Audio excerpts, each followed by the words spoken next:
Hey now, Steve Stevens for Bionic Buzz. We're here at Art's Radio Dream Launch 10th anniversary here at Steve Resnik's Rock and Roll Mansion. The event features many icons in the radio and record industry, so let's go see who we can talk to. First, I want to know where your passion for radio first started from. Was there a certain radio program you're listening to? Do you remember what age you were? How'd you get in the career? First of all, I got to tell you, Art Vuolo, the guilt was too heavy. I had to be here for the last radio lunch, right? That's right. I mean, no one delivers that guilt like Art. That's We right. love him. But my beginning in radio was like 9 years old. I wanted to be on the radio, listening to all the great jocks. And Where did you grew up in the Bay Area, San Francisco Bay Area. So that was my start. Sitting in my bedroom, playing songs. Kids are outside, and I'm listening to. How about you, Tom? You did that too? Well, listen, I got to tell you something. When I was 10 years old. You're very close. See, I told you, man. You and Wow. I have some history. Not only radio. We got to tell about the radio school too. Exactly. But anyway, when I was We'll 10 do years that. old, my mom was a big radio fan, and so I came home from school, and she said, Tommy, there's a man broadcasting on Kogo Radio, and he's putting people on the air. Maybe you should go down there, and maybe he'll put you on the air. So I didn't want to, not obey my mother.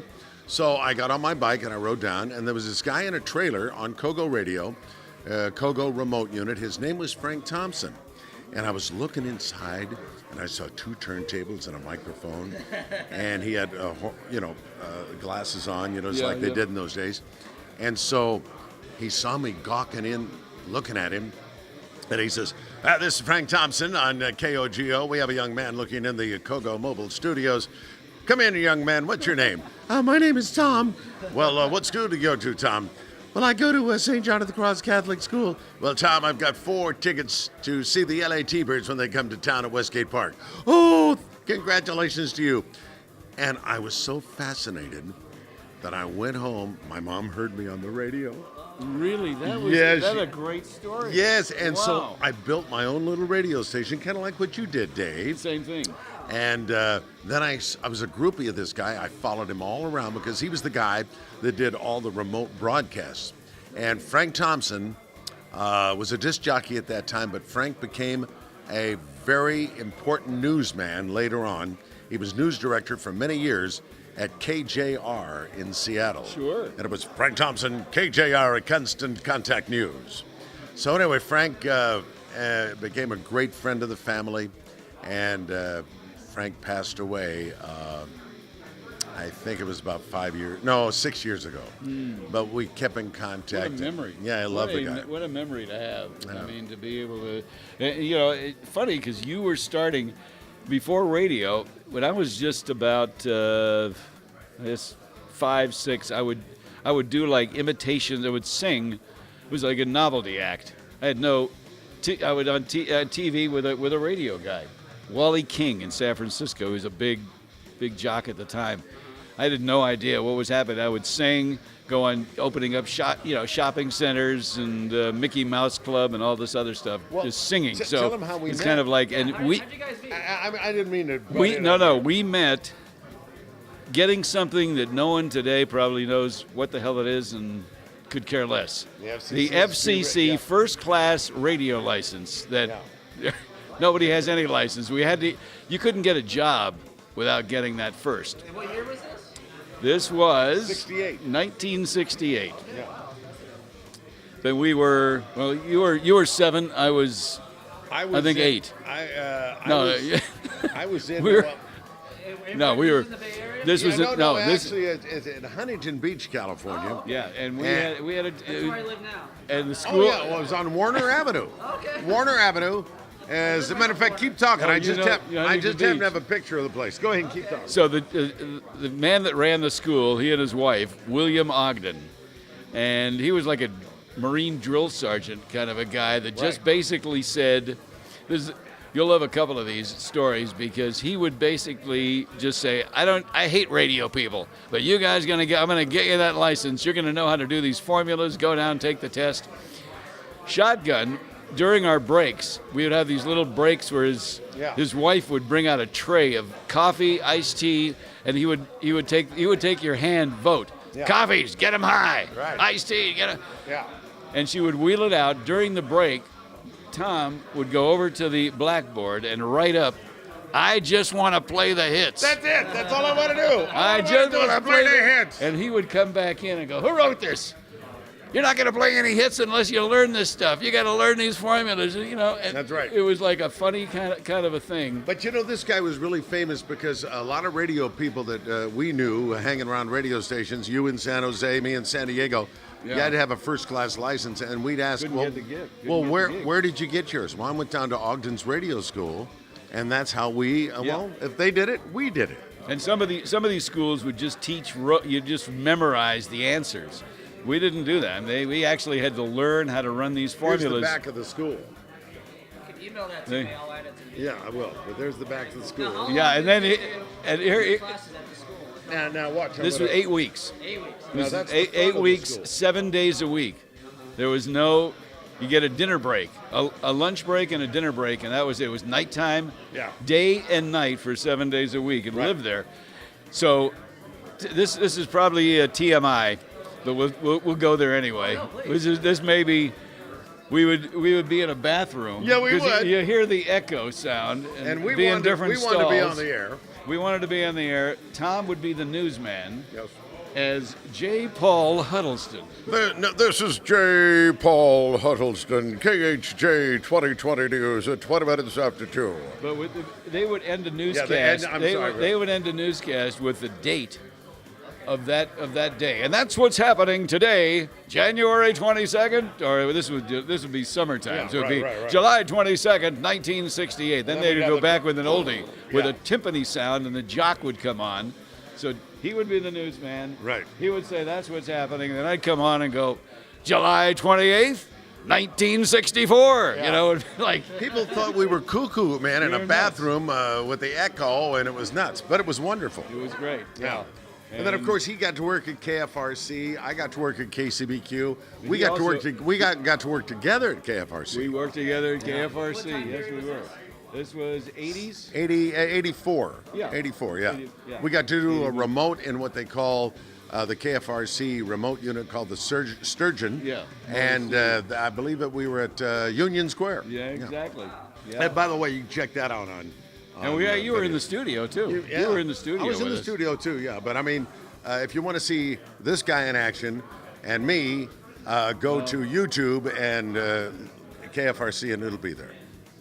Now, you want to tell them about my big mistake to kind of wrap this thing up? Yeah. I don't mind. It kind of made me famous. This is a story during in fact, I didn't know this story until you I think you told me years ago, but we were at a Gavin convention when I was at the Gavin. This was like late 90s. And by the way, this was in San Diego. This was a convention. For Gavin, which was radio convention, and report on songs and stuff like that. Very big gig. We had a panel, the Legends, which this man is one. The Legends panel, Hollywood Walk of Fame. Well, yeah, they told this story when I got my star on the Hollywood Walk of Fame. I was so embarrassed. I'm gonna let Shotgun tell the story. I'll just give you the lead in. But basically, this was 1971. John Lennon had Imagine, the song Imagine, just come out, and the world exclusive was going to be on the air with Tom in San Diego, and then KHJ would always get the exclusives, and then other stations across the country would be able to play it then.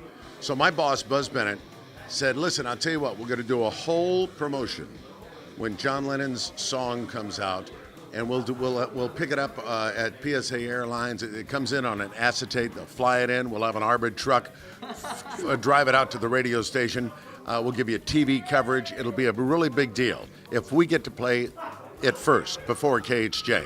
So, of course, the record company, Apple Records, I think it was, they said, okay, let's go for it. You play it first. KHJ will play it the next day. So we had all the media coverage. They did it. They flew it down on PSA Airlines. motorcycle escort with the armored truck out to the radio station. They brought it out of the armored truck, and all this was filmed. They had TV cameras. This is filmed back in those days. TV cameras, film cameras on the other side of the glass.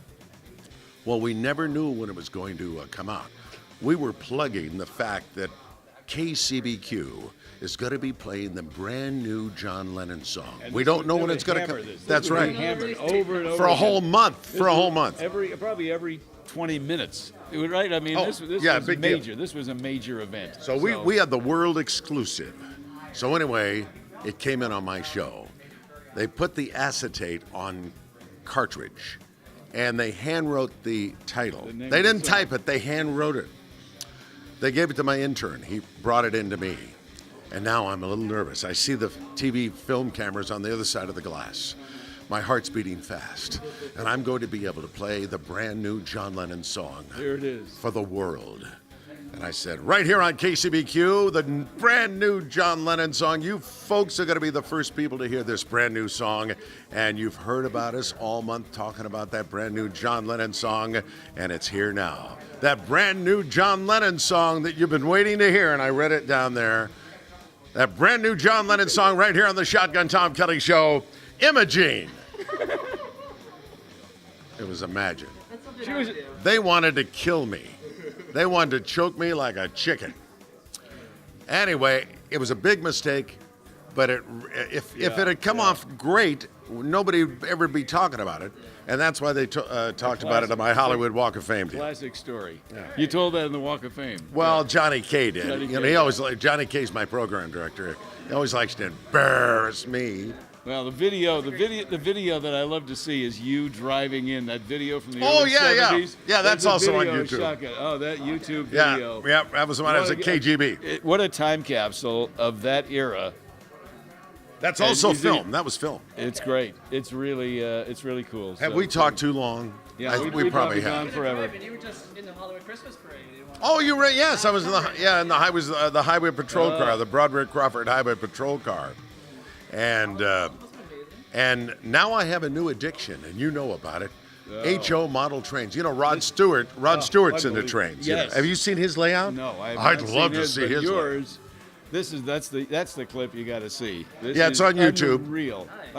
Just look Shotgun Tom Kelly. You'll see the Santa Fe train. Click on that. It's a 6-minute video that will blow you away. Now, I got to just give you this guy in San Diego. I took my son, because we're big Raiders fans, my younger son, to the Super Bowl. It was a 2002 playing Tampa Bay. I would have. Let's forget the score. It was a great 2 days before we got there. Yeah. And we run into Shotgun Tom Kelly wearing that. Yeah. that hat is. Well, you got to realize, it's iconic. Back in those days, I did radio and television. I had a television kids show every afternoon, morning and afternoon, so kind of people knew who I was. Go ahead. The streets, there are thousands of people in the street. Sam, my younger son, who was with me, was in high school. He did not know Shotgun Tom. We got to meet him. And then he sees everybody, every 5 seconds, somebody be walking up. Oh, Shotgun Tom. And Sam, my son's going, wow, who is this guy? I said, who is this guy? Shotgun Tom Kelly, San Diego. Everywhere you go, he is, and he deserves to be on the Hollywood Walk of Fame. I'm very fortunate, and now I do my show on Sirius XM on the 60s on 6 from 4 until 9 Pacific, 7 to midnight Eastern. Wow. Well, and I got lucky enough to meet this guy as we studied for this crazy license. We've been friends a long time, man. Long time. Oh, by the way, if you want to see his picture, go to Ogden's Radio School. That's OGDEN Radio School. Boy. And look under photos, and we're class of 68. Yes, we. Okay, all right. I'll add that to the video. Okay. That's All great. right. All right. All right. Thank you guys so much. Absolutely. That's an amazing story. All right, well, we got a lot of them. This is fun to be here at the final Dream Lunch. The final Dream Lunch. This is it.